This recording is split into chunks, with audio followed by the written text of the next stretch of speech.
and looked around, his expression changing from casual to completely serious. "Say, listen," Brock addressed Van and Jake quietly. "Could you guys take your pizza and eat it in the living room?" Jake frowned, a slice of pizza halfway to his mouth. "Mother does not let us eat in the living room." "Well, she is not here right now," Brock reasoned quickly. No, wait a second. If that is the strict rule, then use napkins, and give yourselves a mandatory timeout after you have finished." Once the boys had scurried into the other room, eager to escape the sudden tension, Brock turned his full, undivided attention back to his eldest daughter. He leaned against the counter, crossing his arms and looking at her gently, but with absolute firmness. "Cheyenne, honey, you've got all wrong," Brock said, his voice remarkably quiet and tender. "Your mama did not drive me away." Cheyenne shook her head, rolling her eyes. "Dad, it is me.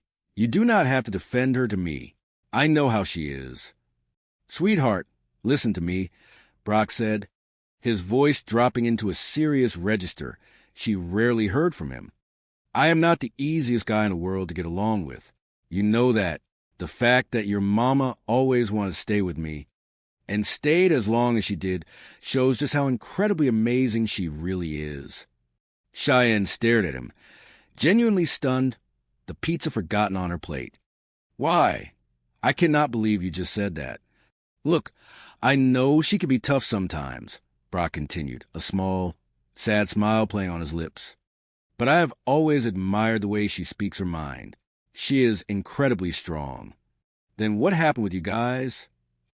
Cheyenne asked softly, the anger entirely draining from her posture, replaced by a deep, aching curiosity about her parents' history. Brock sighed deeply, rubbing the back of his neck, looking down at his hands. "Well, we had some little problems. And little problems become really big problems when you do not communicate with each other. And that is not exactly my strong point." Cheyenne swallowed hard, blinking back tears as she recognized profound wisdom in his words. She remembered Reba's words from earlier that afternoon.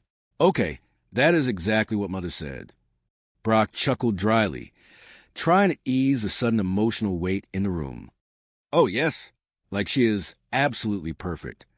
The front door clicked open hours later, the sound sharp in the quiet house. Reba stepped inside, smelling faintly of buttered popcorn in the cool night air. She dropped her keys into the ceramic bowl by the door, feeling surprisingly refreshed. She had actually done it. She had stepped away, done nothing, and the house had not burned to the ground.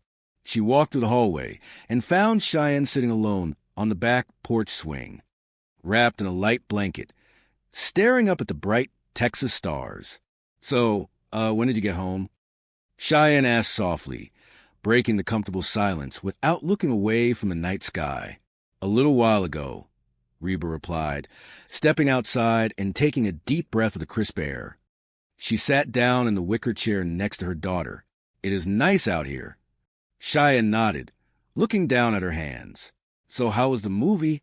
"Good." Reba smiled genuinely, feeling a weight lifted from her shoulders.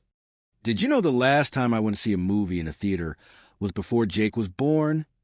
Cheyenne looked at her, a look of profound heartbreak and realization crossing her young face. "I do not know." Reba finally turned to look at her daughter, testing the waters gently. "So how did you guys make out tonight?" "Okay," Cheyenne said, her voice filled with quiet reflection. "Dad brought pizza. We also talked." Reba nodded, waiting patiently, not pushing. "That is nice." Cheyenne took a deep breath, gathering her courage, and turned to fully face her mother. Her eyes were bright with unshed tears. "Mother, you made me realize that I was wrong about a lot of things. I am so deeply sorry about the horrible thing that I said to you earlier today. You have every right to kill me if you want to." Reba felt her heart swell with immense, unconditional love. She reached out and gently squeezed her daughter U.S. hand, the lingering hurt completely washing away.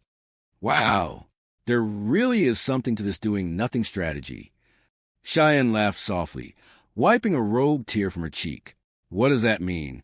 Well, I had a little talk with someone today myself, Reba confessed, smiling warmly and patting Cheyenne's hand. Of course, my talk cost me $80.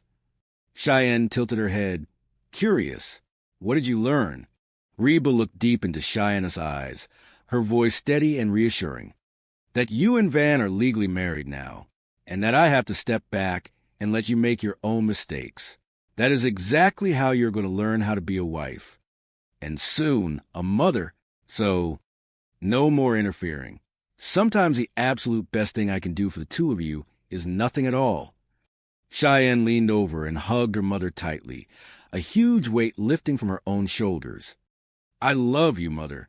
She pulled back slightly, a mischievous glint returning to her eye. But you are still going to do our laundry, right? Reba laughed aloud, a joyous, ringing sound, hugging her daughter back as the tension of the past few days finally melted away into the cool evening air. Upstairs in the master bedroom, the heavy tension had entirely dissipated. Van and Cheyenne had finally found a peaceful middle ground. They stood side by side, looking at the large wooden closet door. Van had meticulously taped the enthusiastic cheerleader poster to the inside of the door, completely out of sight unless the closet was opened. So, Cheyenne explained, feeling very proud of their mature compromise. When you want to look at it to get pumped up for the game, just open the door, and the rest of the time keep it shut. Van grinned, wrapping his strong arms around her waist from behind and resting his chin affectionately on her shoulder. That is going to work great. We really have an awesome marriage. I know, Cheyenne agreed, leaning back against a solid chest, feeling completely safe. Van held her close, but after a moment, he cleared his throat, shifting slightly on his feet, looking somewhat embarrassed. You can tell me, okay?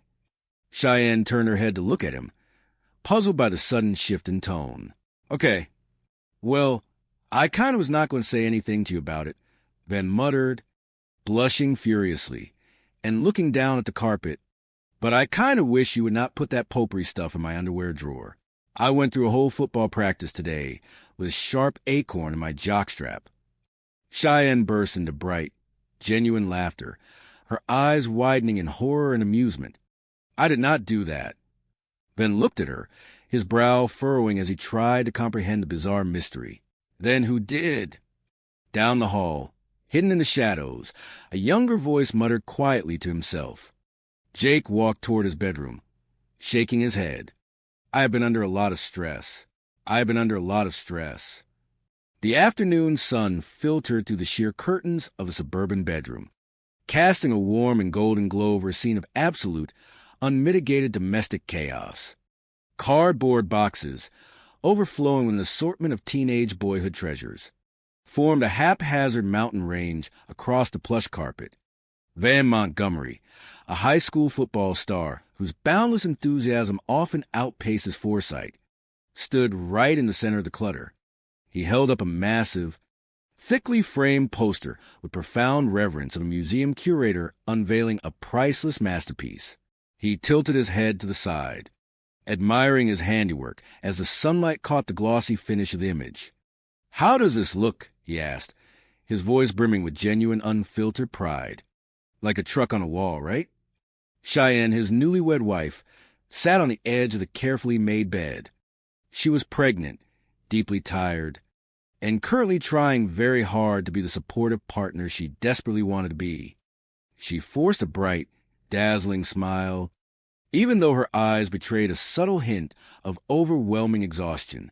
Perfect, Cheyenne said, her voice slightly strained but determinedly cheerful. Man, it feels good to have all your stuff back. I cannot believe your parents chucked it all on the front lawn like that. Van sighed, shaking his head at the recent memory of his abrupt eviction from his childhood home. Yes, but it was cool of the gardeners to help. Though, that guy with the leaf blower really rounded up my socks fast. He looked around the shrinking floor space of the room, scratching his chin thoughtfully. So, where are you going to put the rest of this crap? Well, I am going to put my clothes in the closet, or maybe the dresser, Or right here on the floor. He dropped a massive handful of wrinkled shirts onto the